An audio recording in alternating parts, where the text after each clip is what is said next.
Thank you for joining us on another episode of the Co-op Connection Podcast. Today we are joined by Drew from Integrity Furniture as they celebrate their 25th anniversary.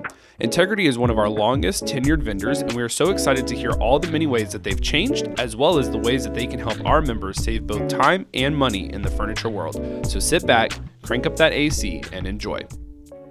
Well, Drew, thank you so much for joining us. I know this is a very special edition of the podcast with one of our vendors, because not only are you one of our longest tenured vendors at the co-op, but you have a very exciting anniversary this year. Yes, and that is, we are celebrating 25 years. That's amazing. And so I thought it would be great, and again, thank you for joining us, because I think it's great for our members to be able to learn more about you and the heart behind Integrity.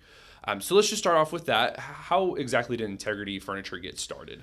Integrity Furniture, as I mentioned, started on June 1st of 2000. Okay. And it actually kind of evolved from a previous job. Okay. My parents started a Christian bookstore in 1976, and they wanted a store that was very church focused. They wanted to provide everything a church needed as far as curriculum and Bible studies and choir robes, just all the things that were difficult at the time for churches to find on their own. So Okay. they wanted to be that resource. Shortly after they opened, they had a gentleman that was a school furniture manufacturer stop by and say, we think there's a lot of crossover between school furniture and church furniture. If you ever have a church that needs furniture, let's see if we can provide that. Okay. So shortly after that, sure enough, a church stopped in and said they needed folding tables and folding chairs, and my dad said, yes, we can do that. So that's kind of how things started.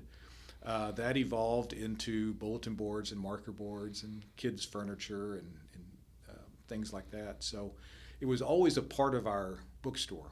So in 1985, I graduated from A&M, went to work in the store, and which is what I planned to do all along. Wow. And we kind of grew the store into 4 stores. Okay. And was just a great resource center for churches. And my parents retired in, I think, 96, and I ran the stores, after that for a few years, and realized that the way things were going with the internet, with downloading music and downloading books, that Christian retailing was going to be a difficult business going forward. Sure. So we made the decision to sell the store, and so on the day that we sold, the few months prior, I was getting things in order to begin Integrity Furniture. So we sold the store on June 1st, and I started Integrity Furniture that afternoon. That's great. So really kind of this idea goes back even more than 25 years. Oh, yeah. It's almost 50 years in the making. That's awesome. Yeah. That's awesome. Yeah. And now, obviously, we know this at the co-op. Some of our members probably know this, but I would love for you to share the mission, your mission statement behind Integrity Furniture with us. When I first began, it was just me, and my wife and I were trying to come up with a good mission statement. Yeah. And what we landed on was just the way our heart feels, and that is that we want to honor God through the relationships with our customers and suppliers. And that's all it is. It's not to sell a ton of furniture. It's not to, do anything, but just to honor God in how we do it. Yeah. So if that's, for our vendors, paying our bills on time, treating them fairly in the same way, treating our customers fairly, giving them good pricing, helping them in any way we can, we want to do that. Yeah. Well, we appreciate you in that, because so our members know, with us just working with you, we know that's your heart. It's not something where you hear the mission statement and you think, oh yeah, well, it's good on paper. We know that that's what you live out. So we appreciate you doing that for our members. You mentioned the internet. And so you've got from 2000 to 2025. What are some things that you've seen that have kind of evolved with Integrity Furniture? Yeah. It's been a roller coaster. Sure. But I started with just the list of churches when I was in the Christian bookstore of these customers of ours for 20 years. Yeah. And so I was able to take that list and kind of build some relationships with churches early on. But it's a lot of cold calls, and if you're in sales, those aren't always fun to do. Sure. But they're necessary. Sure. So I told my wife, let's give this 3 years. If we can make it work, it'll work.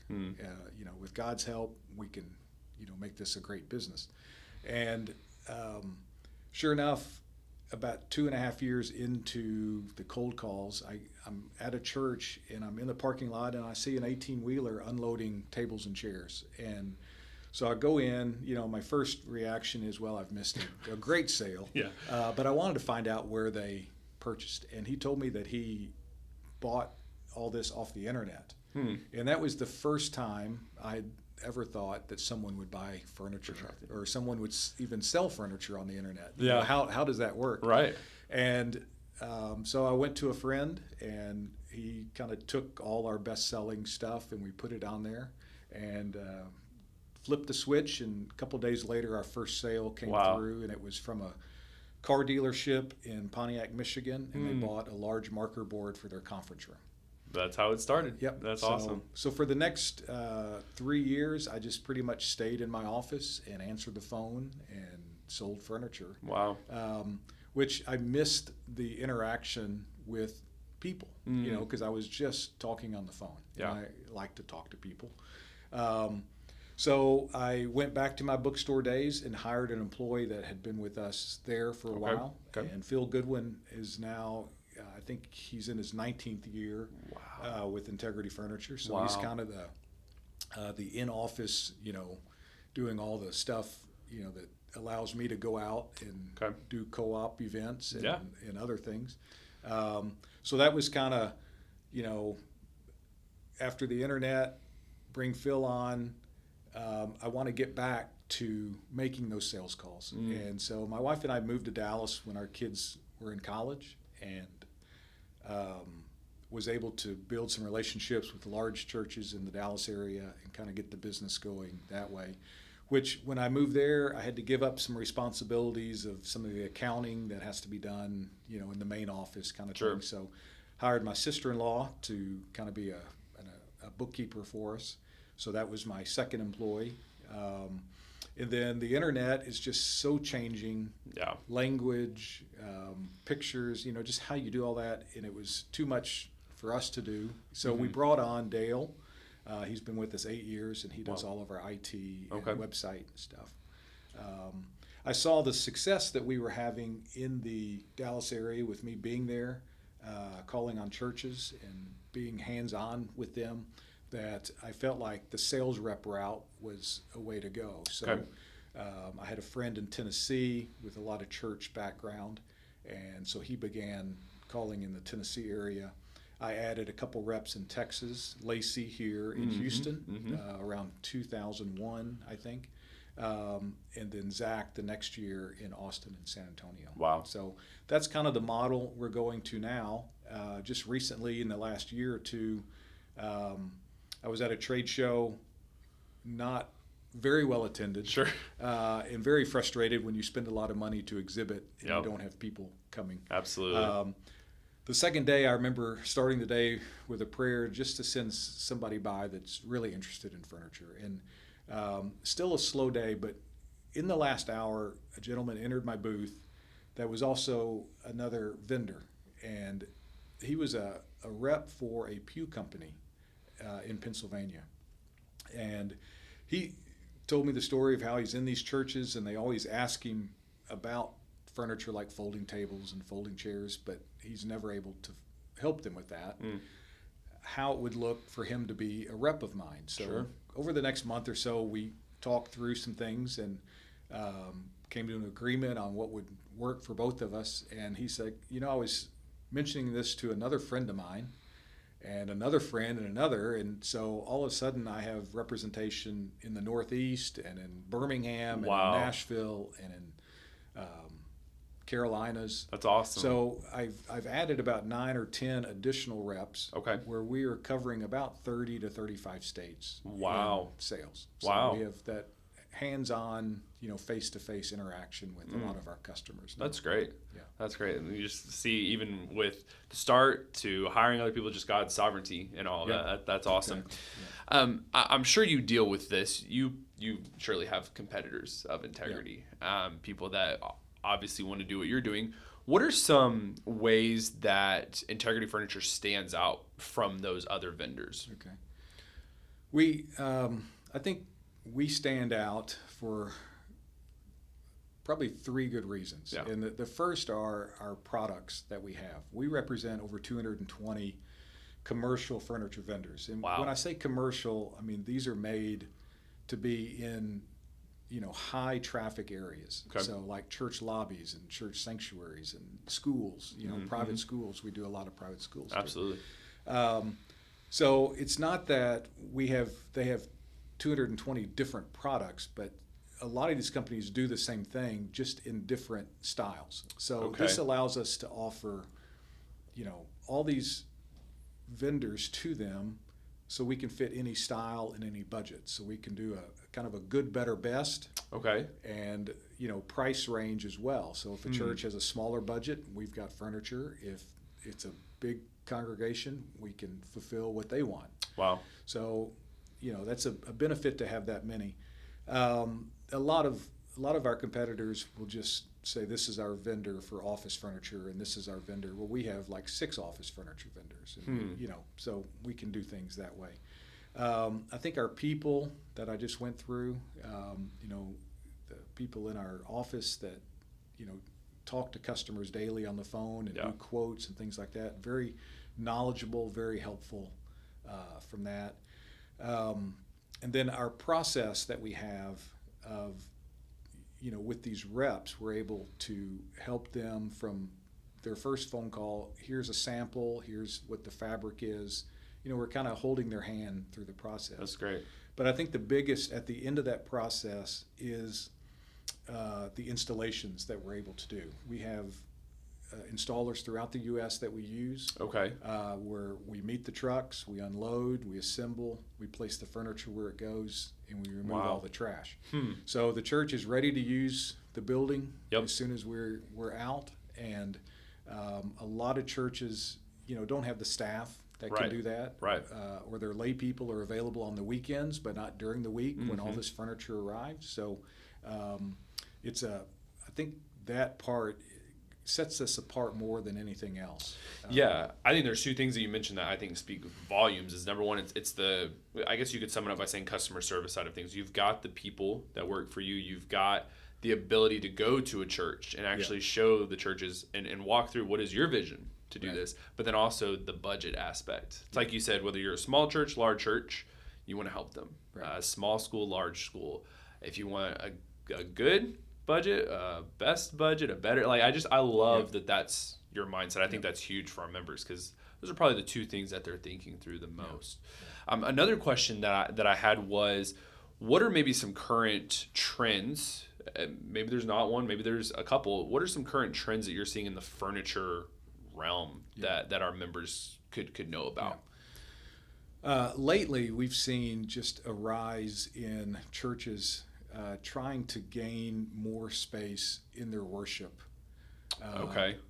Without having to build a new building. Building costs have skyrocketed. Yeah. What the budget used to be, it's now 40, 50% more, and they're having to take more time to do that. So this could be a gap filler for that, where we have products that we can remove pews and put in fixed theater seating that can be put closer together, because the seats flip up and you still have good egress in and out. We have stacking chairs for, if you want to remove pews. We've done this a lot this year. Churches remove the pews because they want to use that space other than just worship on Sunday. So they can put in tables and chairs. So in those we can, with chairs, exactly how many of your sanctuary seats. With pews, people sit and they put their book and their coat, and so they've taken up another seat. And then their spouse next to them has done the same thing, and now a pew that's supposed to seat 6 people seat 3 people, and so you've lost that space. So when you use individual chairs or fixed theater seating, it kind of defines your capacity. Interesting. I've never thought about that being something to be on the lookout for, and maybe that's something that a member might have. Is our biggest thing is, man, we got to build that new sanctuary. Well, okay, why don't we come in and help you with that? So you're not having to pay the 50%, even more on the building cost. And then I guess really the last question that I have, and we've kind of started going through all of this, but why do you think that one of our members should choose Integrity Furniture for their needs? Kind of goes back to the earlier question, the products, the people, the process that we have. But another P is our pricing. I think that really helps the co-op. We go out and search the web of our competitors and other people selling furniture and try to be the low person. I mean, it's our goal to be the lowest priced that we can find. Okay. And with the co-op, if you're a member of the co-op, we offer what we call next column pricing. So on our website, let's say you were buying folding tables. We would have a column if you're buying 1 to 9 tables, 10 to 19, 20 to 29. And let's say you want to buy 5 tables. Well, we would offer you the next column price. So that may save you $5, $10, $15 per table. Just in that. Same with chairs. It may be 25 or 50 cents a chair, but if you're buying 500 of them, it's saving you a couple $100. Sure. So that is for co-op members. That's how we price that out. Wow. Well, you definitely want to take advantage of that. And I just wanted to thank you again for coming on and walking us through everything. Obviously, we've had a phenomenal relationship with you and Integrity Furniture, but I think our members need to understand the value that you have for them. Yeah. And so I appreciate that. And obviously, we want many, many, many more years of being able to do this with you. And so thank you, and I just hope that this was very beneficial to our members. Yeah. Well, thanks for having me, and just give us a call. We're happy to help. Absolutely. Thank you, Drew. Thank you for listening to another episode of the Co-op Connection Podcast. For more information about Drew and Integrity Furniture, please visit our website, www.churchcoop.org.